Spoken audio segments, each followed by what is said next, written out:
ஒரு பொண்ணை கல்யாணம் பண்ணி வீட்டில் கொண்டு போய் வந்து வச்சுட்டு அந்த பொண்ணை என்ன சொன்னா என்ன இவங்களுக்கே தெரியாது அவனா. அவன் கல்யாணம் பண்ணியிருக்கான்ல, நீங்க சொல்றீங்க அந்த பொண்ணை குறை சொல்றீங்க. உங்க பையனுக்கு தெரியும்ல பொண்டாட்டி இருக்கு, ஒரு பிள்ளை இருக்குன்னு. யோசிக்கணும்ல கொஞ்சமாச்சும், இந்த பொண்ணோட வாழ்க்கை இப்படி கெடுத்திருக்கோன்னு. ஆனா உனக்கு ஒரு ரைட் இருக்கு, அந்த குழந்தைக்கு ரைட் இருக்கு. அதுக்காக தான் நான் சப்போர்ட். நீ அதை விருப்பப்படுற, அதனால தான் சப்போர்ட் பண்றேன். அப்படி போராடி நீ கூட்டிட்டு வந்து என்னமா பண்ண போற? பாசமா இருக்கு. அதுக்கு ஹெல்த் இஷ்யூ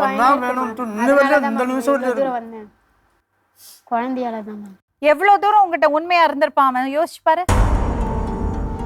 அப்படி ஒரு லவ் அஃபேர் இருந்தா பண்ணி தொலைச்சிருக்க வேண்டியதானே, எதுக்கு உன்னோட வாழ்க்கையை கெடுக்கிறான்? அப்போ உன்னோட ஜட்ஜ்மெண்ட் எவ்வளவு மட்டமா இருந்திருக்கு யோசிச்சு பாரு. இதுதான் பண்ணறது இந்த பசங்க. நாங்க பண்ணதான் சரி, எங்களுக்கு தான் தெரியும், நீங்கெல்லாம் வயசானவங்க,